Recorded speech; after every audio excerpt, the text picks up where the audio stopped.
Swayam Prabha. Digital India. Educated India.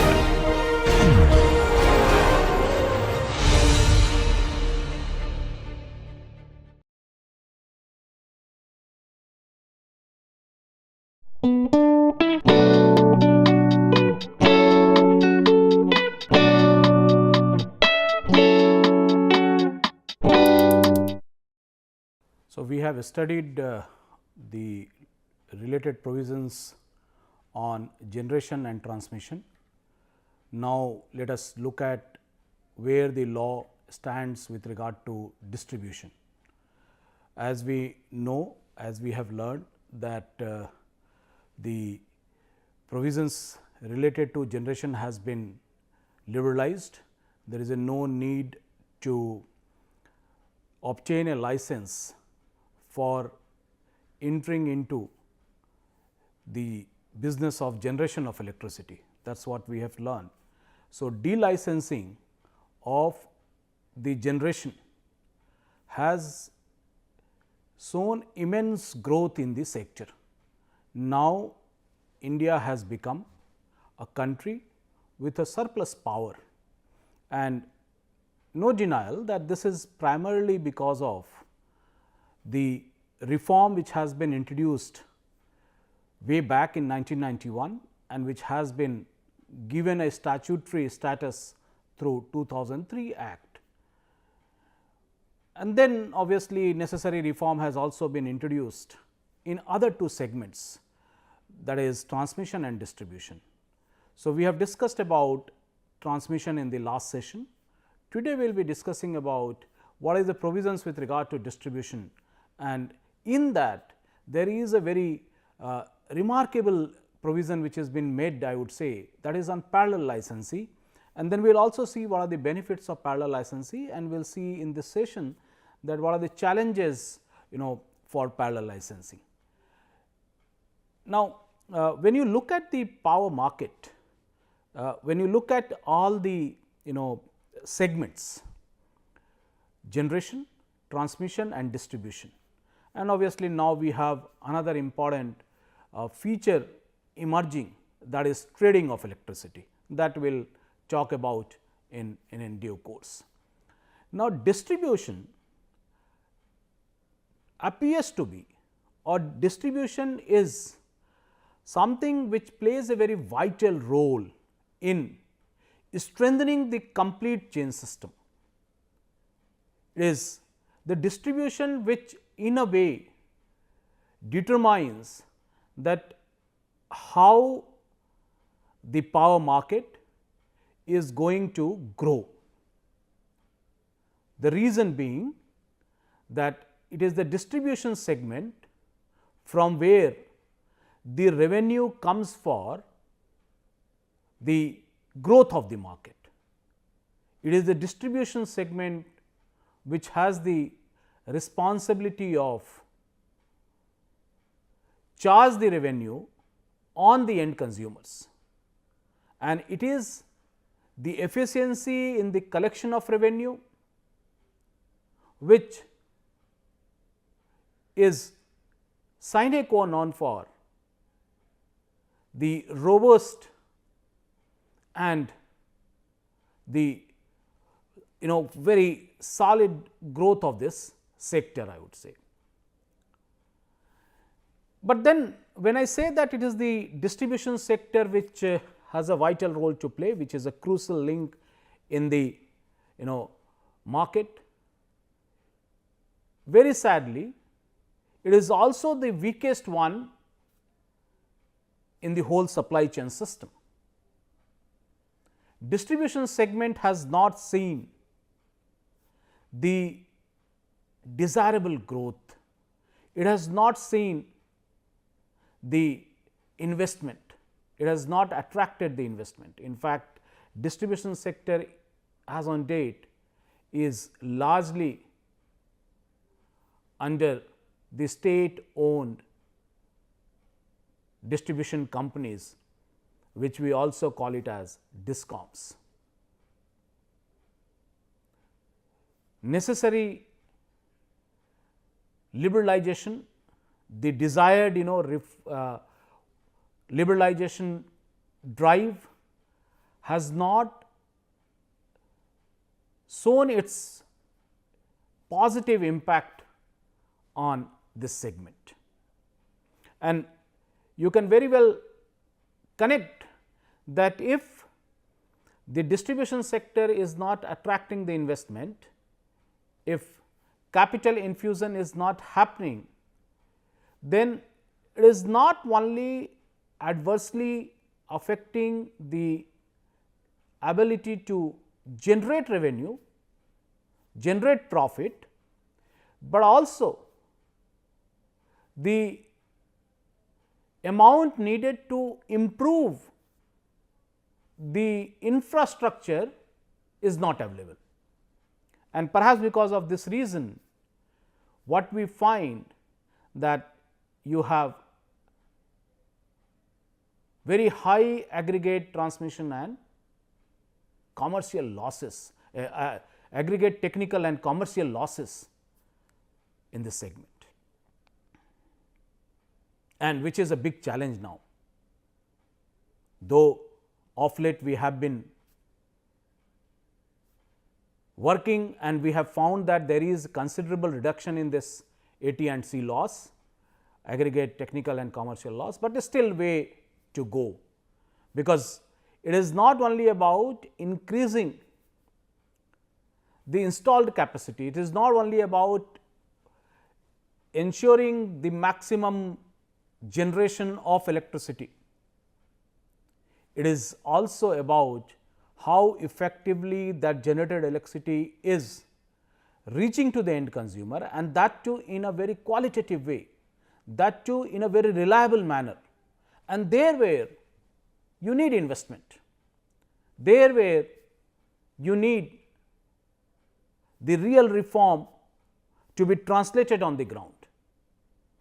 But then when you look at the functioning of distribution segment, you would find that there are major issues. It is plagued by n number of factors, and prominent one appears to be, as I said, distribution, high distribution losses. Theft is an important area of concern. The poor infrastructure which is causing the loss in supply of the electricity, the very issue of availability of metering at the end of the consumer is another important issue, because it is not that every consumers they do have meter, and accordingly they are being charged by the distribution licenses. So, these are the issues which are needed to be addressed at the distribution segment. And obviously, as I said that because it is largely owned by the state, the desirable, the expected investment is still elusive, still not coming forward. And though there are instances where private players have come forward to participate in the distribution segment, but then you would find that they are largely into metro cities. It has not trickled down to tier 2 or in semi urban areas, and it is not very difficult to visualize that in why it is seen in metro areas, because there is a possibility of getting the preferred consumer who has the ability to pay. Now, restructuring of SEBs, state electricity boards, have certainly brought certain promises. It was suggested that there is a need to unbundle the vertically integrated sector, and in pursuant to that you have now 3 independent segments, where you find that there is now we have a generation which is completely segregated from transmission, and transmission has no vested interest in generation and distribution. So, that is what one may say is an outcome of restructuring of state electricity boards.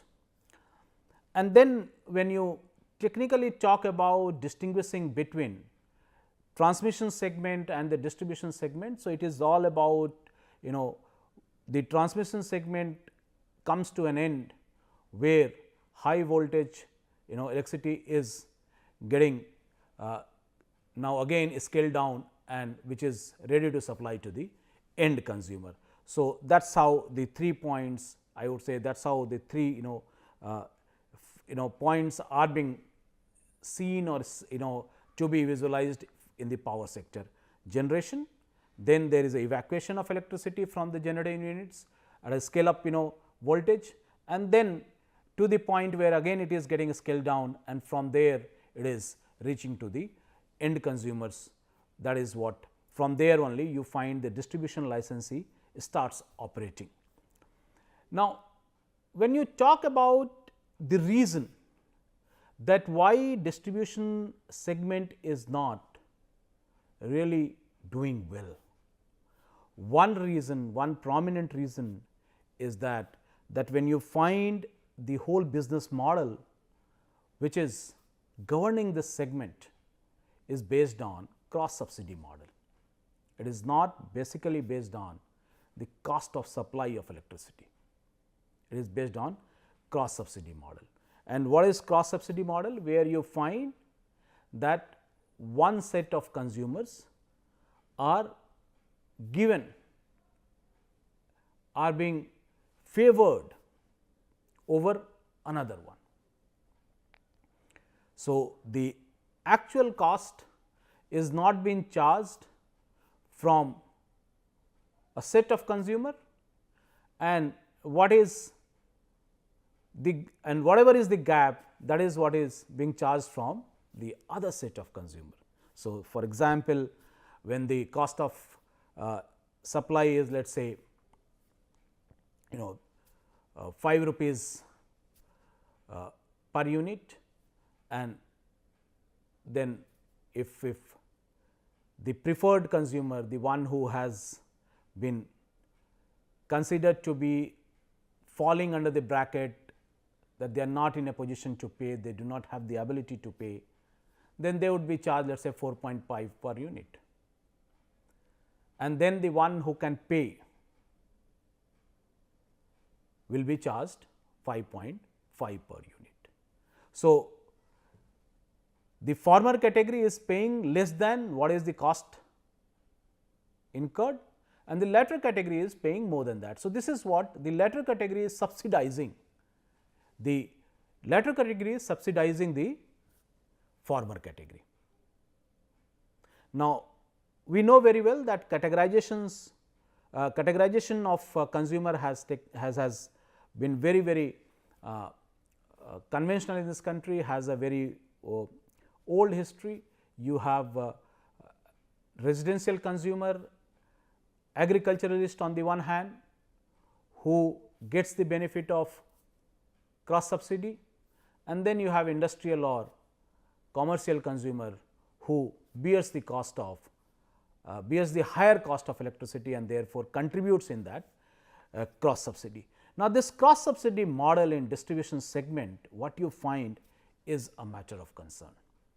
Though 2003 Act suggests that it will gradually be reduced, or it should be gradually reduced, but then the question comes in that what shall be the mechanism for reducing this, because as I said in the discussion on rural electrification, that it is not only about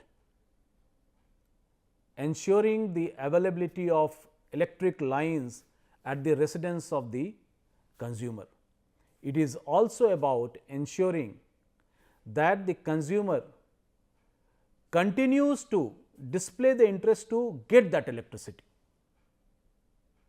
and that would be possible only when electricity is available on affordable price. Otherwise, government will invest for laying down the infrastructure at the remote location, and then it would not be used, because the consumer does not have the paying capacity. And therefore, what is suggested is that let there be open market, let there be complete competition, and that would ultimately lead to the fixation of price at a very reasonable rate, which will cater the consumer's interest. And that is what is needed, and that is how you would find that cross subsidy would be reduced in a gradual manner. You cannot think of eliminating it in one go.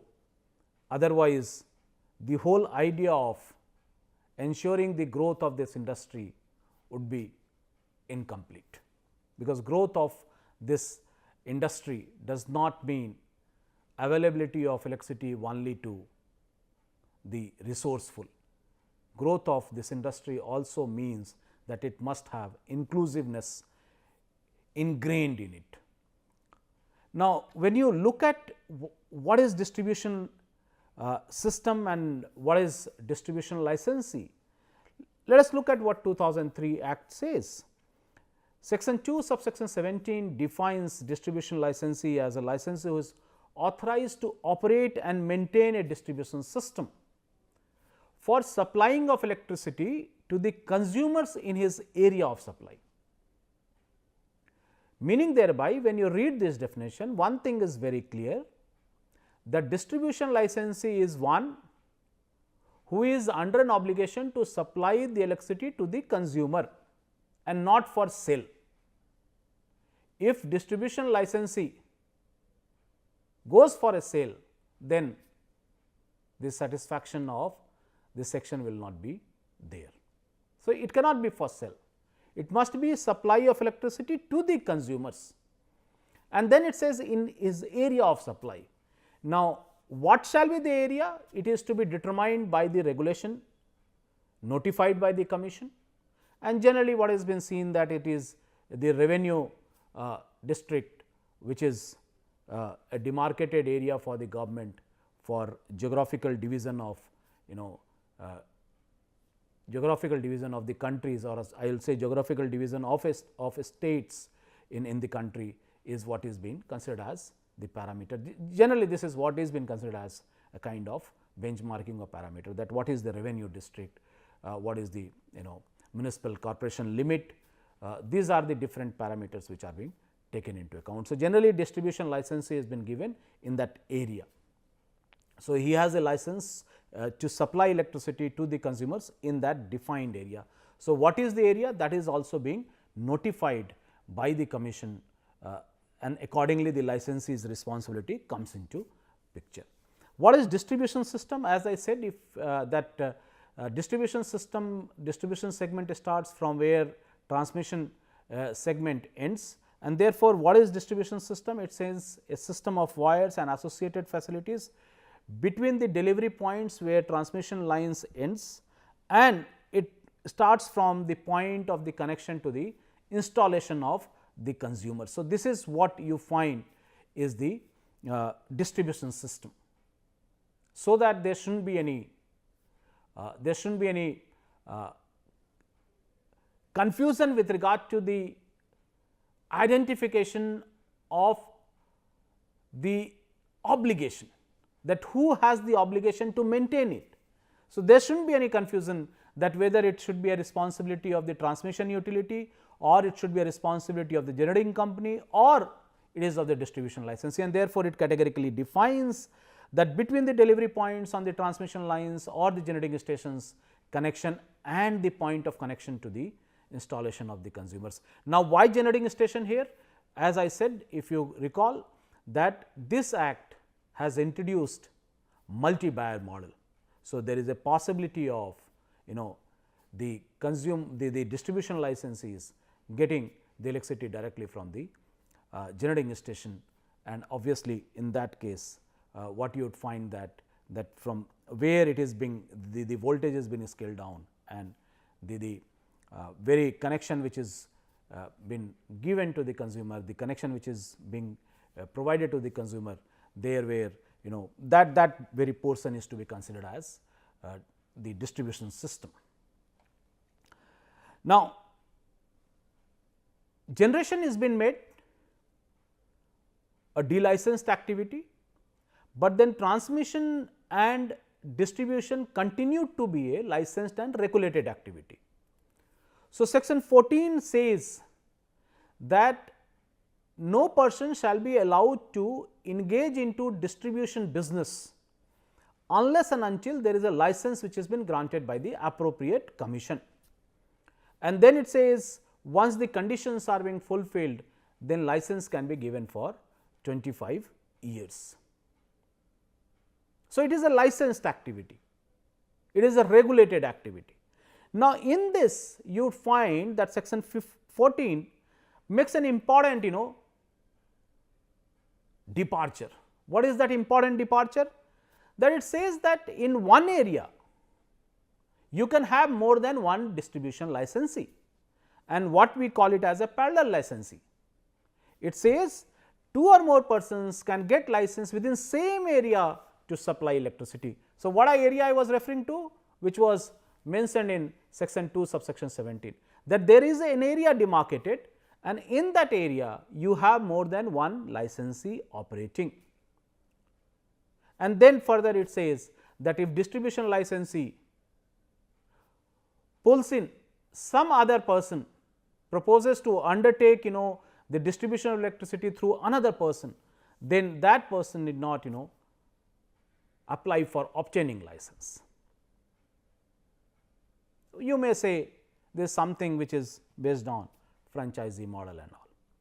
But now come back to parallel licensee. Now, parallel licensee appears to be a very revolutionary idea. It is a very important provision in the Act. It is all about giving choice to the consumers. It is all about giving choice to the consumers. Here it is for the consumer in this system that the electricity is to be bought from whom. You can very well draw an analogy with telecommunication sector, that I as a consumer I have a choice whether I should go with Airtel, I should go with Jio, or I should go with BSNL. Something similar has been also visualized, envisaged for electricity sector, and parallel licensee is an attempt to ensure that as a reality. What are the conditions for granting parallel licensee? That is what is given in 6th proviso of section 14. If you look at the language of section 14 6th proviso, you would find that there are conditions laid down. Conditions in a sense that it is been divided into different parts. First and foremost, it says that to give parallel license to the applicant is not something which is a matter of an obligation on the part of the appropriate commission. It is a discretion which has been entrusted. So, appropriate commission would evaluate that whether the situation demands the conferment of the license or not, whether the grant of license would promote competition or it would distort the market. So, that is why this discretion is given. Though it has been said in the Act that while exercising the discretion, what is needed is to see that the one who is applying to get the parallel license, what is his credit worthiness, whether that applicant has enough capital to meet universal service obligation under section 43 or not, whether it has necessary competence to look at the to follow the code which is being framed by the commission. Now, it says that the regulatory commission at the state level for parallel licensing need to formulate the regulation in consultation with the DISCOMs and the consumer. Why this consultation? Because DISCOMs are already operating and consumers need to know that at the end of the day whether it would be benefiting them or not. And then it says that the one who has been given parallel license, that licensee can very well lay down its own distribution system, meaning thereby there is a possibility of duplication of infrastructure in the same area. So, if licensee X is already operating, let us say in one area, and company Y, if the licensee Y has been given a license in the same area, so there can be wire for licensee X as well as of licensee Y. Having said so, the law also says, section 14 6th proviso says that only because there is a licensee available, that should not be a case for refusal to grant the license. So, already if there is a distribution license in that area, that does not mean that second application is to be refused. But then we need to be very clear that even if the conditions are being fulfilled, it is for the appropriate commission to take a call, because the law in section 4 of section 14 6th proviso says that appropriate commission shall not refuse to grant the license if there is already a licensee operating in that area. That should not be interpreted in such a way that it imposes an obligation on the appropriate commission to grant the license and not to deny it, because it is the discretion. So, appropriate commission has to look into other circumstances. That is what is important to understand. Now, when you look at the parallel licensing, you have a provision of section 62 which says that the appropriate commission shall only fix the maximum ceiling of tariff for retail supply of retail sale of electricity. So, then rest of the things are to be left between the consumers and the licensee to negotiate, and that is what is the case with tariff policy of 2016. When you see, it says that multiple players will enhance the quality of service through competition. So, this is what is the intent of the law, that if you have multiple players, if you give these choices on the consumer, then consumer will get benefited through competition. These are the benefits. What are the benefits? Competition is the benefit.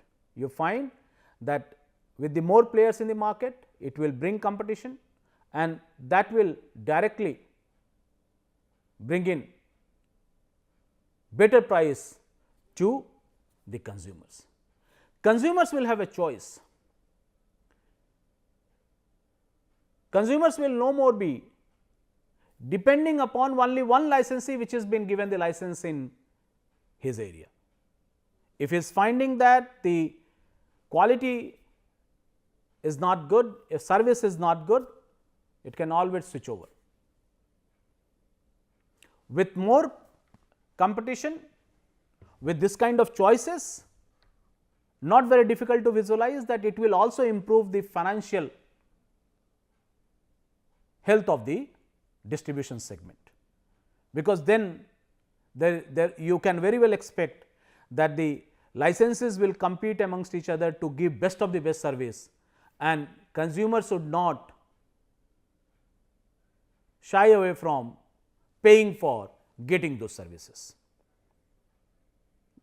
and more so because of the very reason that you have all kind of consumers which are there in the market.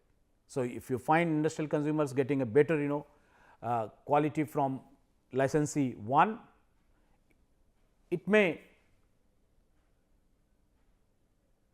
discard the licensee from whom he was getting the electricity. It will also put all the licensees on a sort of tenterhooks to deliver. They would always be ready to deliver, in this apprehension that if they are not delivering, they will lose out the consumer. and that is what is the benefit of retail competition, and then it will certainly ensure the competitive tariffs. What are the challenges? As I said that section 14 6th proviso says that the second licensee can very well have its own distribution system. So, in own distribution system, meaning thereby that it is that the licensee is allowed to have its own wire, own metering and all. Now, not very difficult to visualize that already cities in India are well congested. If you go and look at the electric poles in your locality, you would find how many wires are there, and then on the top of it, if you allow this, obviously it will have very heavy cost, it will put very heavy cost on the system. Another important and significant challenge is cherry picking. What is cherry picking? How do we understand this? That the licensee, whether the second licensee or the first licensee, will always try its best to not to lose paying consumers, the one who has the ability to pay. Now, if there is already a distribution licensee operating in that area, so obviously he has the obligation to supply electricity to all. That is what section 43 says, which we will be discussing in detail in the next session. Now, if the second licensee comes into picture and second licensee makes the offer to supply electricity only to industrial consumer or commercial consumer, then imagine what would happen to that distribution licensee who was already operating in that area earlier. Now, he would lose valuable customer, and there is all possibility that second licensee would try to attract those consumers, because they are the one who are going to pay regularly, they are the one who are going to pay higher tariff. So, this cherry picking is another important area of concern, and then in that case the earlier distribution licensee will have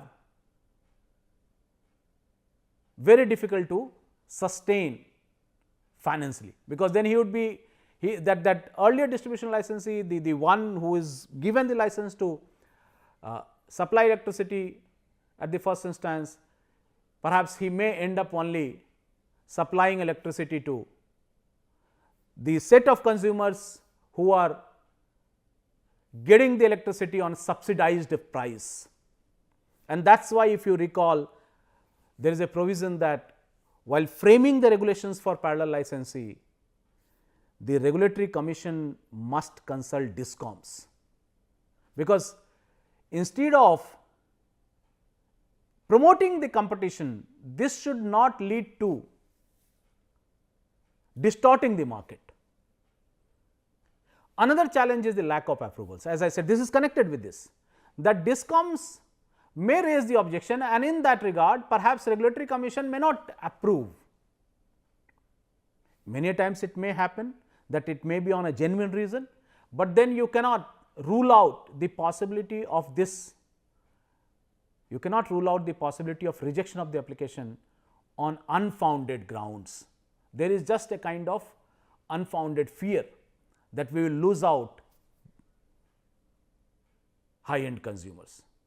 So, perhaps that may also kind of be a reason for not approving, and that is the reason why you find that DISCOMs are resisting to this drive.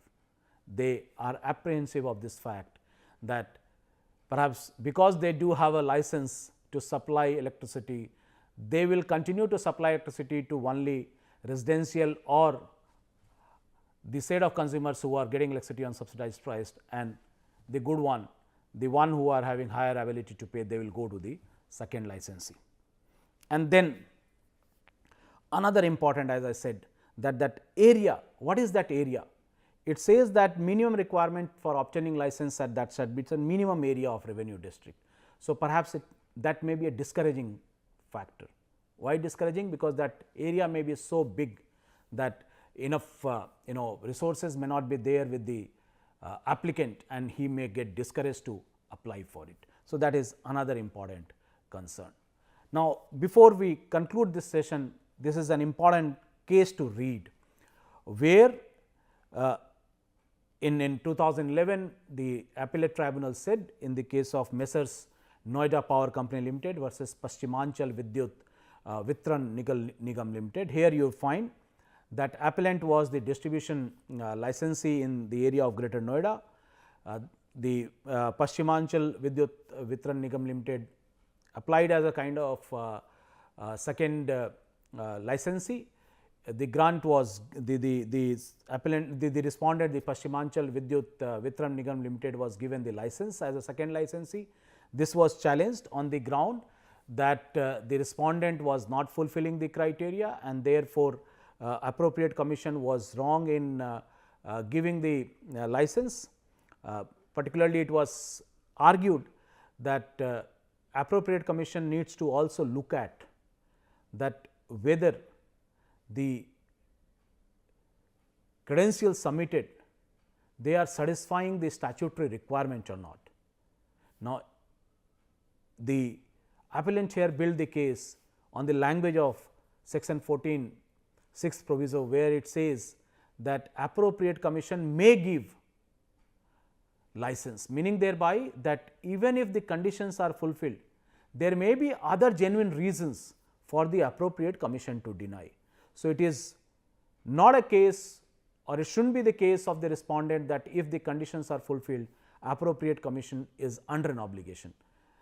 The tribunal said no, there could be a situation where even if the conditions are fulfilled, if, as I said, that if the grant of parallel licensee, second licensee would cause disturbance in the market, appropriate commission can very well deny, can very well reject the application. So, in this regard, the tribunal said that the last part of 6th proviso of section 14, which says that shall not be refused on the ground of the presence of distribution licensee, that is just a condition, but that does not mean that appropriate commission is under an obligation, and therefore, it says that the applicant may not have the right to get the license if conditions are not being met. And in this case, what happened, that the respondent was given a considerable timeline to develop the distribution network, that was given up to 5 years, and also the requirement of capital was not there. There was just an assurance from the state owned company, and on this premise the court said that the law is very clear that once the license is given, there is immediate responsibility on the licensee to supply electricity, and therefore, this very concession given of developing that infrastructure in a phased manner goes against the statutory scheme. So, even if apparently the respondent has fulfilled the conditions laid down in 6th proviso of section 14, one may argue that appropriate commission can very well look into other factors and then deny, and then can reject the application. And in this case, the appellate tribunal has said that the second license to the respondent was not given as per the law, and therefore,